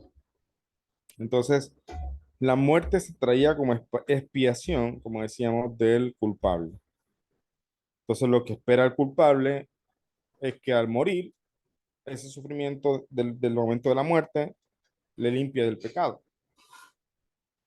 Pero él dice aquí, si en verdad he cometido el pecado del que me acusan, que mi muerte no expíe. Es decir, en verdad no he cometido ningún pecado, así que esta muerte no va a limpiarme de nada. Ya, eso es lo que está diciendo en pocas palabras. Entonces, ¿qué pasó? Miren esto, los falsos testigos, o sea, los que le incriminaron a él, confesaron que habían sido sobornados por los amigos de las mujeres condenadas, pero era demasiado tarde, es decir, ya había muerto el muchacho. Esto está también, Rashi lo comenta en el Sanedrín 44b. Otra cosa, vamos a decir, todavía no hemos entrado a la Mishnah, estamos analizando el sabio, porque qué bueno es, qué bueno es hablar, pues, compartir frases, reflexiones, ¿cierto? Todo el mundo lo hace hoy día, reflexiones personales, no está mal, pero otra cosa es vivir de acuerdo a las reflexiones y vivir de acuerdo a lo que decimos, eso es otra cosa. Entonces dice aquí, así como Shimon Meshataj era severo, desempeñando su función de juez, también era justo y desinteresado en sus relaciones con el prójimo. Hubo un tiempo en que conoció la pobreza. Se ocupaba entonces de un comercio de cáñamo. Un día sus alumnos dijeron, Rabí, queremos comprarte un asno para que puedas cargar sobre él tu mercancía, en lugar de tener que transportarlas tú mismo, estos pesados fardos. Y así lo hicieron. Cuando le trajeron un asno, advirtieron, se dieron cuenta, le trajeron el asno, lo compraron y le trajeron el asno. Y se dieron cuenta que el asno llevaba un valioso collar de perlas alrededor del cuello. Y dijeron ellos, mira, Dios te ha dado un tesoro para que puedas vivir sin problemas, dedicándote por entero al estudio de la Torá. Pero el que dijo, devolver el collar ya que llegó a mis manos sin que su dueño lo supiera. Y los alumnos hicieron lo que el maestro les había recomendado. Y cuando el antiguo propietario del asno, que era un pagano, o sea, un idólatra, recuperó el valioso collar, dijo, bendito sea el Dios de los judíos que ordenó a su pueblo ser tan honrado. Los discípulos se lo contaron a su maestro y Simón les dijo entonces, esto cuando lo leí en verdad me conmovió muchísimo. Y él le dijo a sus alumnos, le dijo entonces, ¿no tienen acaso más valor que todos los tesoros de la tierra semejante glorificación del nombre de Dios? Es decir, ustedes me están hablando de un collar y me decían, ¿qué bendición te envió Dios? Pero para mí es más valioso cómo el nombre de Dios se santifica con esto que el Goy, el idólatra, dijo, bendito sea el Dios de los judíos. A mí se me erizó la piel ahorita mismo, o sea, en verdad me estremece pensar en una rectitud de ese tamaño. A veces uno tiene que esforzarse mucho más. Y dice aquí, cuando Alejandro Yanay murió, era joven aún, al sentir que la vida de su esposo tocaba a su fin, Salomé, que era la esposa del rey, a los que algunos textos llamaban Shelción, expresó el temor de que los perushim, o sea, los fariseos, ansiosos por vengarse de las persecuciones del rey, se esforzaran por excluir a sus hijos de la sucesión del trono. Y el rey le respondió, mire qué curioso, el rey Yanai, o sea, esto está tremendo, o sea, hay una cosa que está en Sanedrín, ahorita no recuerdo la página, la verdad, si la consigo se las traigo. No recuerdo la cita, la estudié hace algunos años, pero hay una cosa que se trae en Sanedrín que nos enseña en pocas palabras que obviamente el pueblo judío, como cualquier nación, cualquier ser humano que tiene libre albedrío, pues también encontramos reshaim, encontramos malvados, personas que se alejan completamente de la Torá y no solamente que salen de la Torá, sino que se vuelven un problema incluso para su propio pueblo. Y entre esos tenemos al más famoso de todos, que la gente conoce, todo el mundo conoce, Yeshu, ya, Yeshua Manser. Entonces, en el Talmud en Sanedrín se trae una historia donde cierto sabio, eh, antes de convertirse al judaísmo, quiso preguntar si en verdad, digamos, qué tan bueno era convertirse al judaísmo, e invocó a varias almas. Ese en su momento era un goy. No dicen cómo, etcétera, no entro en detalles, pero invocó a varias almas y invocó al alma de Tito, invocó al alma de Bilam y invocó al alma de Yeshua. ¿Ya? Es decir, invocó al alma de dos, eso está prohibido, sabemos que eso está prohibido, pero invocó dos almas, las dos almas de dos goyim malvados, como Bilam y de Tito, que destruyó el templo. Y por último, también le pregunta y le consulta al alma de Yeshua. Entonces, ahí qué pasa, que él le pregunta, eh, como le pregunta, o sea, qué, ¿qué es el pueblo de Israel para Dios? En pocas palabras dice eso. Y él le pregunta primero a Bilam, y Bilam le dice, mira, el pueblo de Israel en verdad es un pueblo muy cuidado por Dios, pero es un pueblo grande. La grandeza no es como visible porque no es que tenga un imperio, como muchos imperios que existen en la tierra, pero es un pueblo muy grande. Sin embargo, eh, sin embargo, eh, según mi opinión, dice este malvado, es más grande aquel que le hace daño. Es decir, si hay alguien grande y tú le haces daño a ese, entonces eres más grande. ¿Ya? Decía este Bilam. En resumidas cuentas, también Tito dijo lo mismo, dijo también algo parecido, dijo, sí, en verdad es un pueblo importante, pero si le logras infligir daño, te haces más grande que ellos. ¿Ya? Y cuando he llamado Yeshu, que sabemos que fue un rasha, Yeshu dice algo distinto. Dice, mira, el pueblo de Israel es la niña de los ojos de Hashem. ¿No? Dice, y en verdad, quien se meta con el pueblo de Israel la va a pagar caro. En pocas palabras, estoy parafraseando. ¿Qué enseñan los sabios en esa Mishnah? Dicen, incluso un malvado del pueblo de Israel, cuando entra al mundo de la verdad, ese mundo espiritual, es capaz de hacer teshuvah, ¿ya? Y darse cuenta de su error, lo que hizo. Pero a veces, dicen los malvados de las naciones, incluso en el mundo de la verdad, siguen viviendo en una mentira. Siguen creyendo que hay que hacerle daño por Israel. Entonces, es una cosa muy interesante que trae el Talmud ahí en Sanedrín. ¿Por qué lo digo? Porque aquí tenemos un rey que mandó a matar a muchos judíos, sabios, fariseos. Sabemos que la palabra fariseo a veces no me gusta decirla porque tenemos un preconcepto con el tema como gente malvada, pero es todo lo contrario, gente muy recta, muy temerosa de Hashem. Eh, y, y casi que el pueblo israelí, dice el Talmud en Brajot, se quedó sin sabios, incluso a veces que no tenían para completar un minyan o para hacer simón, para bendecir Birkat Amazon. Entonces, pero la mujer tuvo temor, Salomé, que fue una mujer buena según lo que se cuenta, tuvo temor de que ahora se va a morir el rey, entonces yo quedo y no, y los fariseos no a- van a poner problemas a que mis hijos pues hereden el trono, etcétera. Y miren lo que le dice Rey Yanai, una persona que mandó a matar a muchos sabios, a muchos sadiquín, y, no, y era, entre comillas, en contra de los fariseos. ¿Y qué dice en su lecho de muerte? Dice él, eh, no temas de los fariseos, no temas de los perushim, pues son hombres piadosos, temerosos de Dios, incapaces de vengarse y guardar rencor. O sea, las palabras de una persona que hizo eso, ¿me entiendes? O sea, vemos una persona que incluso en su lecho de muerte reconoce también la grandeza que Dios tiene, incluso el apoyo que, o lo grande que son estos justos.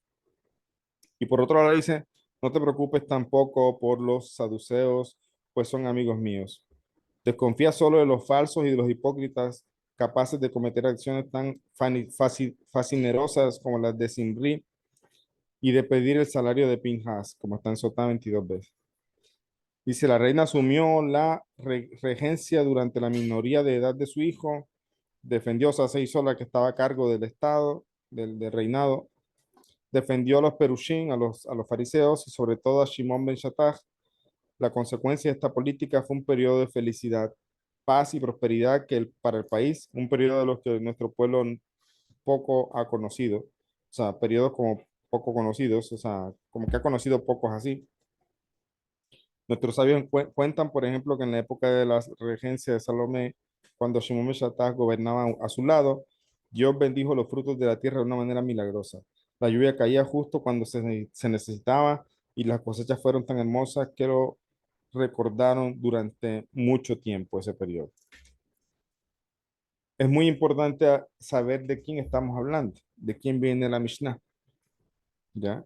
Ahora, para terminar, porque no hemos hablado específicamente de la Mishnah, pero voy a terminar con unas historias reales que nos van a permitir analizar un poco más a fondo todo lo que el sabio está diciendo. Recordemos la Mishnah antes de las historias. Dice, interroga minuciosamente a los testigos. Ten cuidado con tus palabras para que no encuentren en ellas motivos para mentir. En pocas palabras, y eso lo vamos a ver en la próxima clase, en el juicio que la Torah nos enseña, no acepta de ninguna manera el juicio inductivo. Ya, no se acepta eso. ¿Qué es el juicio inductivo? Por aquí estaba eh, precisamente, un segundo, estaba bien. Aquí tengo, estaba mirando un poquito hace un momento de la clase. No se aceptan las pruebas por inducción en lo que es en el juicio que la Torah nos enseña. Y dice acá, una prueba por inducción es un juicio en un juicio es un método utilizado para establecer la culpabilidad o inocencia de un acusado. Consiste en presentar evidencia o testimonios que, aunque no prueban directamente el hecho en cuestión, inducen a la conclusión de que es probable que haya ocurrido. Se basa en la lógica inductiva que requiere una conclusión, que infiere, perdón, una conclusión general a partir de casos específicos. O sea, la Torá y los juicios que hacían los sabios no toleran de ninguna manera una prueba por inducción, es decir, algo que te haga sospechar y creer que es bastante probable que esta persona es culpable, pero en verdad no tienen la certeza. Es decir, los juicios que hacían nuestros sabios era asegurarse con total certeza de que la persona era culpable. Una cosa es asumir la culpabilidad basado en las pruebas, ¿ves? Que eso es algo que ocurre mucho en los juicios que se manejan hoy día, ¿ya? Pero el juicio que hacían nuestros sabios, y estamos hablando de personas que fueron, que digamos, ejecutaron penas de muerte a otras personas, que como vimos hace un momento, no era que se tomaban a la ligera eso, primaba el temor a Hashem y no toleraban cualquier cosa que indujera a pensar que es culpable, sino que se buscaba la culpabilidad. ¿Y qué es la lógica inductiva? Dice, la lógica inductiva es un método de razonamiento que se basa en inferir conclusiones generales a partir de observaciones o datos específicos, en lugar de llegar a una conclusión absoluta. La lógica inductiva establece una probabilidad o una tendencia basada en la evidencia disponible. Por lo tanto, implica hacer generalizaciones a partir de casos particulares y puede emplearse en diversos campos como la ciencia, la estadística y la argumentación legal. Es muy fácil, por esa razón dice la segunda parte de bueno, la primera, la Mishnah como tal, que vamos a analizar en la próxima clase, habla precisamente que no se tolera de ninguna manera este tipo de juicios de esta forma en lo que la Torá y los sabios hacían. O sea, no se tolera. ¿Por qué? Porque se puede llegar incluso a ejecutar a inocentes. Cosa que pasa muy frecuentemente hoy día. Por ejemplo, voy a contar una historia, me adelanto un poquitico a lo que es la clase que viene, pero me adelanto solamente porque tiene que ver y dejarlo ahí como algo que analizaremos después. Dice, por ejemplo, eh, dice aquí, cuentan que en cierta ocasión Simón Ben Shattach, el sabio de nuestra Mishnah, vio un hombre que perseguía a otro. Simón corrió tras ellos y pronto los alcanzó a la altura de unas ruinas. El que había sido perseguido yacía agonizando, casi muriéndose. Y el otro tenía en la mano una espada ensangrentada, o sea que lo estaba persiguiendo. Simón dijo entonces, malvado, ¿quién ha matado a este hombre? ¿Tú o yo? Es decir, nadie más había ahí. Pero ¿qué puedo hacer yo? Dice Rabbi Shimon Ben Shattach. No puedo conseguir que te castiguen, pues la Torah dice, es necesaria la acusación de dos testigos para matar al que ha merecido la muerte. Es decir, mire lo que está pasando. Encontró a una persona muriéndose y a otra persona con el arma en la mano y con sangre todavía. ¿Qué es evidente allí? Pues que lo mató, ¿cierto? Es evidente que lo mató, pero puede pasar que no. Ese es el tema de lo que la Torah nos enseña. Puede pasar que incluso hasta que no se demuestre lo contrario, la persona es inocente. Y él mismo dice, si no hay más testigos, yo no puedo acusarte. Incluso yo que te estoy viendo lo que estoy viendo aquí, tú con el arma, con la espada en la mano, pero no te puedo acusar. No hay manera de acusarte, ¿ya? Sabemos que si fuera la escena hoy en los tribunales de la justicia de hoy, pues el hombre es evidente, yo lo vi, ¿ya? Es evidente que lo mató. Para Rabino era aparentemente muy obvio, sin embargo, él dice, no te puedo juzgar porque falta un testigo, según la ley judía necesitamos otro testigo, yo no puedo hacer nada. Entonces, ¿qué dice él? Es necesaria la acusación de los testigos para matar al que ha merecido la muerte. Sin embargo, dice él, el que conoce todos los pensamientos castigará al asesino. Es decir, para mí, yo no puedo juzgarte porque no hay otro testigo, según la ley judía no puedo hacerlo, pero hay alguien que sí está viendo todo y él sí conoce lo que pasó aquí con seguridad y él castigará al asesino. Y dice, cuando él dice esto, Rabbi Shimon Ben Shattach, efectivamente surgió una serpiente que se enroscó silbando alrededor del cuerpo del culpable y le hincó su diente venenoso y el criminal murió de la herida. Está en Sanedrín 37b. Entonces, efectivamente, Hashem hizo justicia aquí.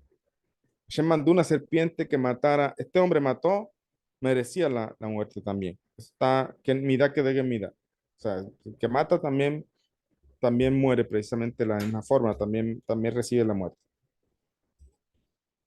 Entonces, ¿qué pasa aquí? Encontramos un caso bastante interesante, algo donde es muy obvio lo que pasó. Sin embargo, el rabino dice, mira, por muy obvio que sea para mí, yo no puedo juzgarte, que te juzgue Hashem, que él sí conoce lo que pasó aquí. Y Hashem mismo mandó el juicio inmediatamente, por las palabras del Sadik. Ya, el Sadik, las palabras del Sadik fueron muy tenidas en cuenta. Me he extendido bastante, pero les quiero tomar unos 10 minutos de su tiempo también para contarle una historia más contemporánea, un caso real. Tengo otro caso, lo compartiré en la próxima clase, creo, de este tipo de cosas que hoy se toman a la ligera. Ya, por ejemplo, segundo aquí me voy a buscar el caso de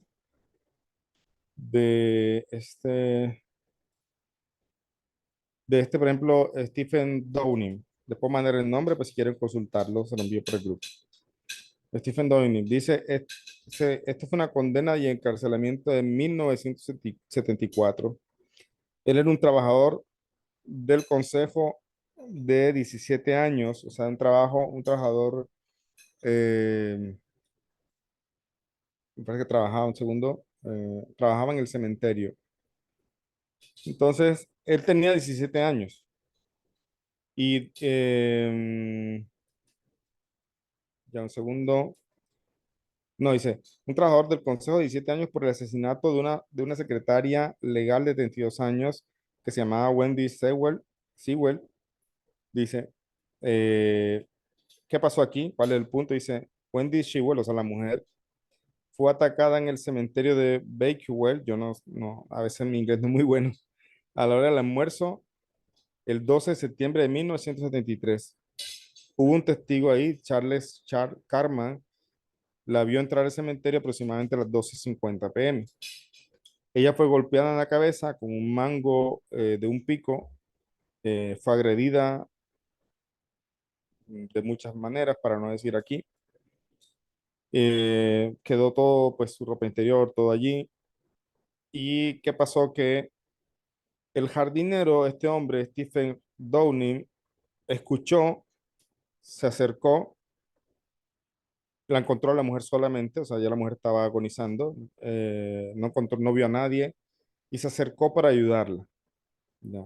Y llamó a emergencias y todo, la mujer llegó con signos vitales al hospital, pero al final murió. El hombre tenía sangre de ella en su ropa, ¿ya?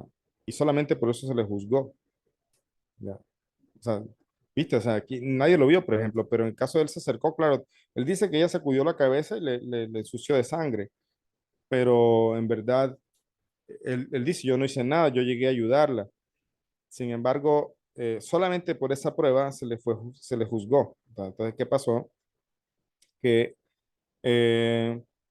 dice el jardinero, o sea, él, de 17 años, fue el principal sospechoso. Le dijo a la policía que había encontrado a ella tirada en el suelo, que la sangre le cayó en la ropa cuando ella movió la cabeza. Y no solamente eso, sino que él tenía dificultades de aprendizaje. O sea, era un hombre con una especie de problema de dificultad, donde a su edad él parecía más un chico de 11 años. O sea, no tenía un coeficiente intelectual muy alto. Y, digamos, fue arrestado, interrogado durante 9 horas sin un abogado presente y él mismo firmó una confesión. O sea, el mismo hombre tiene 17 años, él firmó una confesión. Hay quien dice que de aquí se demuestra precisamente que hay personas a veces débiles mentalmente que incluso sucumben ante la presión y terminan aceptando culpabilidades que no tienen, ¿ya? Además, el sistema judicial está montado de tal forma que a veces si aceptas culpabilidad, recibes ciertas disminuciones de penas o a veces libertad condicional, etcétera. Y a veces una persona por tener esos beneficios se ve forzado a aceptar una culpabilidad que no tiene. Y si la persona no lo acepta y alega su inocencia, se toma como alguien que no acepta su crimen. Y es peor todavía. O sea, mire cómo está todo el sistema judicial, ¿no? Es difícil, o sea, hay bastante cosas que no están tan bien. Entonces, ¿qué pasó con el hombre? El hombre terminó al final firmando una confesión y el juicio tuvo lugar entre 13 y 15 de febrero de 1974 en el juzgado de Nottingham ante el juez de Niel y él se declaró inocente. Dice acá, un científico forense le dio pruebas de la sangre encontrada del acusado, solo podía haberse encontrado en su ropa si hubiera sido responsable del asalto. Lee describió la evidencia como un ejemplo del libro de texto que podía esperarse de la ropa del asaltante. Bueno, en resumen, hay todo un caso allí. Al final, digamos, un segundo, si busco aquí cuál fue la condena. No recuerdo si cuál fue la condena, pero total que el caso, digamos, se buscó, creo que una indemnización y al final se le pagó un dinero después de estar no sé cuántos años preso en la cárcel. Ya, se demostró la inocencia. Ahora, miren el caso, este otro caso, que bueno, con esto lo leo rápidamente y con esto terminamos. Otro caso, Joe Arridi se llama. Esto fue el 29 de abril de 1915 y el 6 de enero de 1939. Dice, fue un hombre estadounidense que fue falsamente condenado y ejecutado. Él sí lo ejecutaron, la pena de muerte. Fue falsamente condenado y ejecutado por violación y asesinato en 1936 de Dorothy Drain, una niña de 15 años, y fue manipulado por la policía para hacer una confesión falsa debido a sus discapacidades mentales. Este todavía tiene una dificultad mental más fuerte. Y a pesar de que tenía 23 años, digamos, parecía un niño de 3 años, o sea, era muy ingenuo, incluso muchas personas, según su historia, pues a veces abusaban de eso. Pero el caso es que el hombre fue arrestado solamente porque ocurrió, la persona que hizo el delito incurrió en la casa de esta otra persona, hizo lo que hizo, una de las niñas fue muerta, resultó muerta, y no se encontró ningún culpable, y la policía empezó a buscar y encontraron a este hombre merodeando, caminando solo por la calle, y simplemente por eso lo tomaron y le preguntaron y él dijo que sí, pero es que tenía una edad mental como de un niño de 3 años, ¿no? O sea, podía decirte cualquier cosa, ¿ya? Y qué pasa que se le acusó, etcétera, se le llevó a la cárcel. Les voy a mostrar una foto aquí. Si me permites, Israel, compartir la imagen. Ya voy. Sí, Rap, deme un minuto, ahorita lo hago con anfitrión.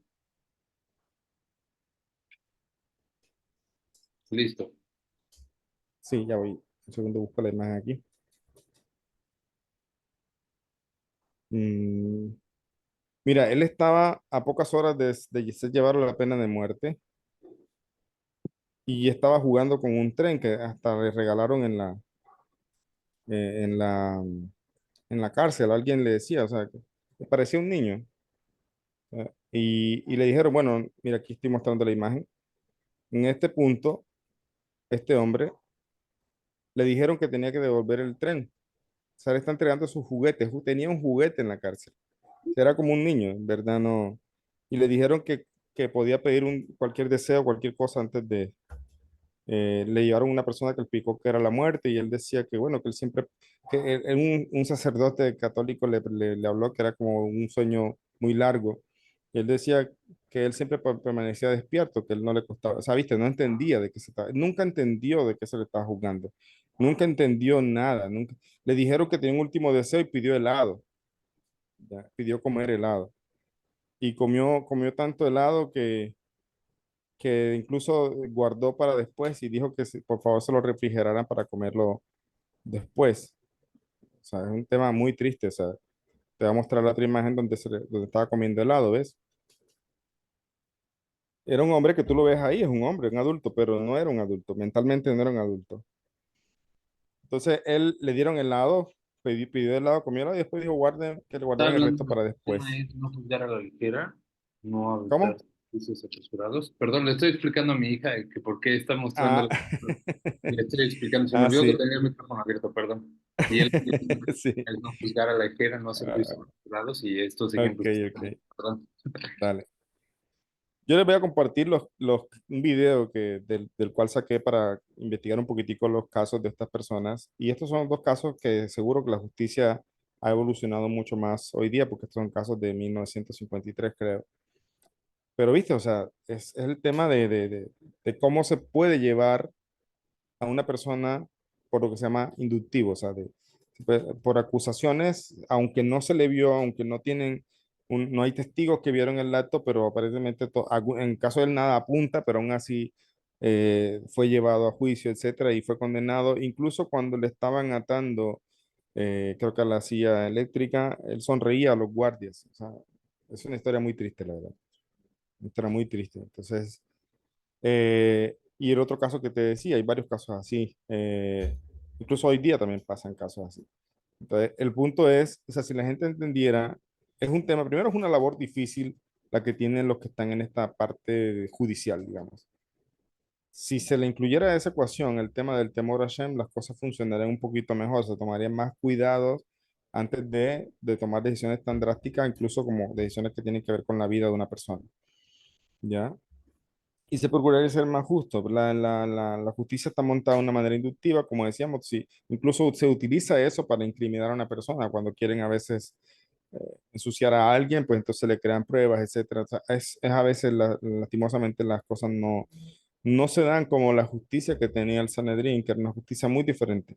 Aquí te asegurabas o te asegurabas. Incluso que viste al hombre con la espada en la mano, no le puedes condenar. Ayer mismo fue que hizo justicia. ¿Cuál es toda la enseñanza aquí? La vamos a ver un poco más en detalle la próxima semana, pero gira en torno a lo que dijimos en la clase pasada, y es el tema de ser cuidadosos. Para nosotros hay veces cosas que son evidentes, o sea, me hablaron de tal persona y yo sí creo porque yo lo vi haciendo tal cosa o me dijeron tal cosa, y muchas veces también incurrimos en lo que es en esa inducción, a veces ni siquiera inducción, porque por lo menos en este pensamiento inductivo hay pruebas, ¿no? Pero a veces nosotros como personas normales que no somos jueces, incluso a veces ni recurrimos a las pruebas, simplemente nos aceleramos a pensar, nos aceleramos a emitir un juicio, nos aceleramos a hacer asentar en nuestro corazón una enemistad, un problema, un lashon hara, ¿sí me entiende? A veces sin ni siquiera con evidencia, nada que me indique, solamente porque alguien me dijo.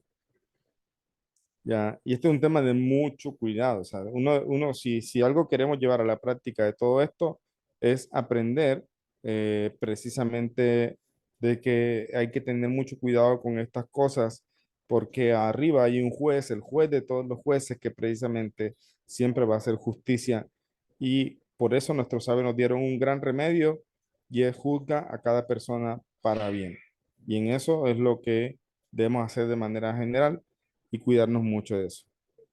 Dice por acá, Yadira, creo que dice, Salud Reyes, se está dando muchos casos de este tipo, personas con autismo, sí, que muchas veces no saben interactuar con las demás personas y son personas que deben estar en acompañamiento. Ok, sí, hay muchas cosas.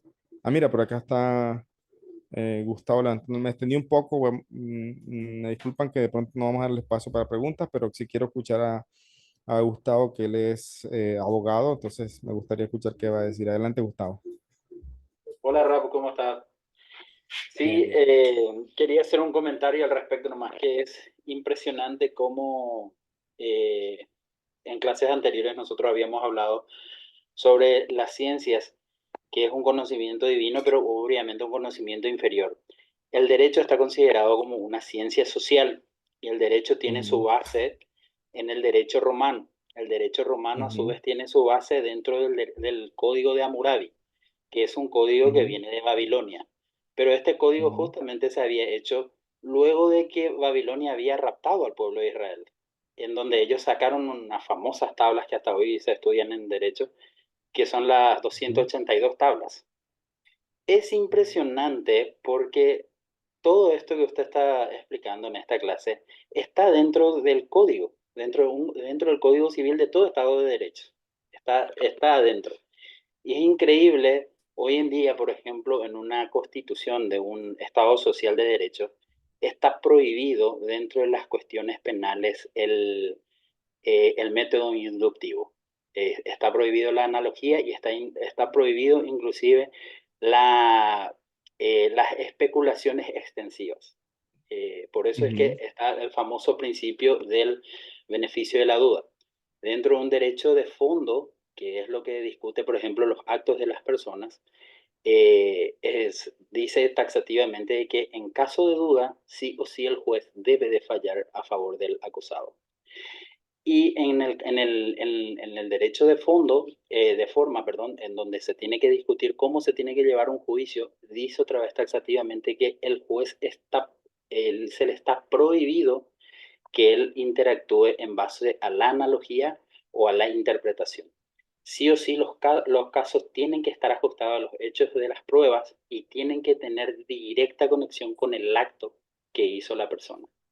Es impresionante, ujú, porque yo me quedo sorprendido porque esto, de cierta forma, por más de que siempre decimos el conocimiento, este conocimiento de ciencia es un conocimiento divino igual, pero de muy baja, o sea, de muy bajo rango, cómo igual ujú, permeó el conocimiento de la Torah hasta este punto.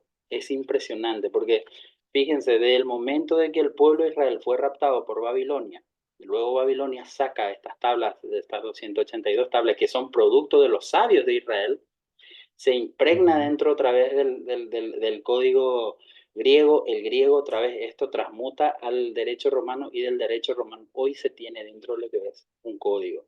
Y tiene mucha relación otra vez con la ley, las leyes noágidas en el punto de cortes de justicia. Es impresionante. Nada más eso quería Excelente. acotar. No, muy bueno, excelente. Yo siempre he sabido eso que tú dices, sin embargo, es muy agradable escucharlo de un abogado que ha estudiado todo el tema de derecho romano y todo eso. Pero sí, obviamente muchos lo sacaron de todo lo que están los tratados de Babacama, Babamexia, Bababatra. Ahí se están todos estos problemas y todos estos mishpatín, etcétera.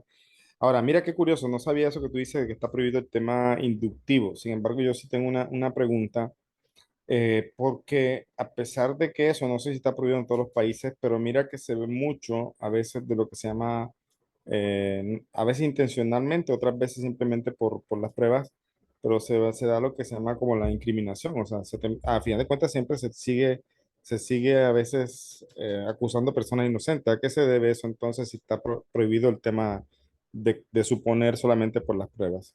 Mm, Eso es muy, muy buena es la pregunta, Rap, porque la gente mm, confunde la ajá, legislación de, por así decirlo, un Estado social de derecho, en el caso, por ejemplo, de los que somos acá al lado latino e inclusive el mm, europeo, excepto Inglaterra, todos están basados en una codificación. Tiene que haber un código, tiene que haber ujú, un conjunto legal, así como lo tiene el código, así como lo es la Torah misma, dentro de lo que es el ujú, Talmud. En cambio, el sí, código Sahom, que es el código inglés y deriva directamente también al sistema judicial americano, ellos se basan por jurisprudencia. O sea que para que ellos tengan una legislación van exclusivamente por lo que cómo falló un juez anteriormente sobre un mismo hecho. No tienen así ujú. un código taxativamente que defina tanto la actuación del juez como la actuación de las partes que tienen conflicto y del abogado mismo. Hay un principio dentro del código, dentro de lo que es el código de ética del abogado, en donde dice que el abogado tiene que usar como herramienta al derecho, pero el fin supremo Ujú. del abogado es la justicia. Y si un día el derecho tiene conflicto con la justicia, el abogado tiene la obligación de ir a la justicia, porque ni toda la justicia se encuentra en el derecho, ni todo derecho es justo. Pero mira que todo eso está dentro del papel. Y ahí es donde me pregunto, o sea, en el papel todas cosas suenan bonitas, Sí, pero en la así práctica mismo. muchas cosas no se cumplen. Entonces se sigue dando mucho de esto. O sea, en la práctica se sigue inculpando a gente solamente por evidencias, aunque en el papel esté prohibido. ¿A qué se debe eso? ¿Simplemente a las fallas del sistema, negligencia de las personas, o simplemente conveniencia de la justicia? ¿Cómo se podría definir eso? Y tristemente, Raf, es los Mm, dos últimos puntos que mencionaste. Es la falla de la persona que tiene que entender, tiene que, al fin y al postre queda en el derecho, queda en arbitrio de la persona interpretar la justicia. Y entonces mm, falla primer punto en la persona y segundo punto en el sistema que encuentra ya una especie de clientelismo, en donde el ujú, propio juez encuentra su sistema de soborno.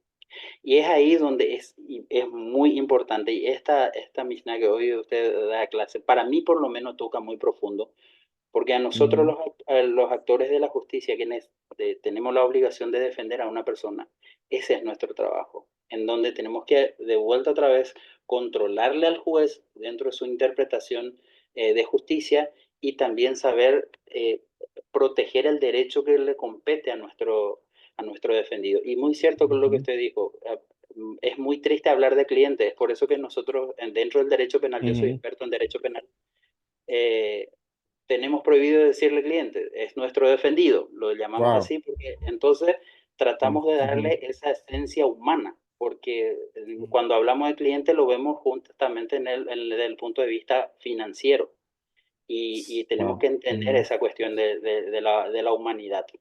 Y dentro de ujú, eso, y para cerrar un poquitito mi alocución, ¿qué pasa cuando ujú, nosotros encontramos este conflicto? Cuando ya sabemos que el juez es muy parcial y no está abocado dentro de lo que es la justicia. el abogado penalista empieza a generar lo que se llama la duda razonable. Entonces, dentro de la duda razonable, sí o sí tiene que volver a fallar a favor del encausado.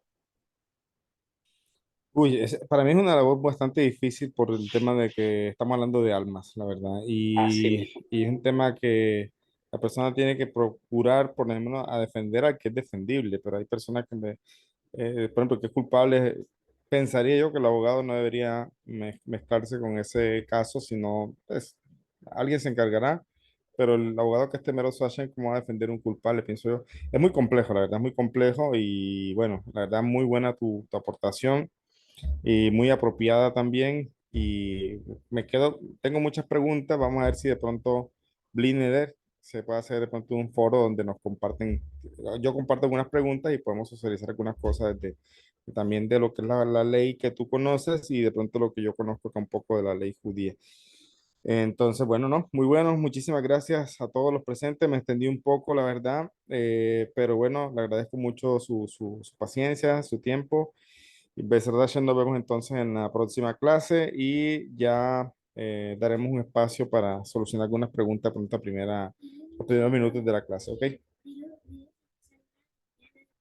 Muchas gracias, Rap. Muy Nos bien, muchas vemos. gracias a todos. Gracias, Rap. Gracias a todos por la presencia. Les deseamos una excelente semana. Que descansen y nos vemos la próxima. Shalom, shalom. Gracias. Gracias. Chao, chao. Gracias. Saludos. Shalom.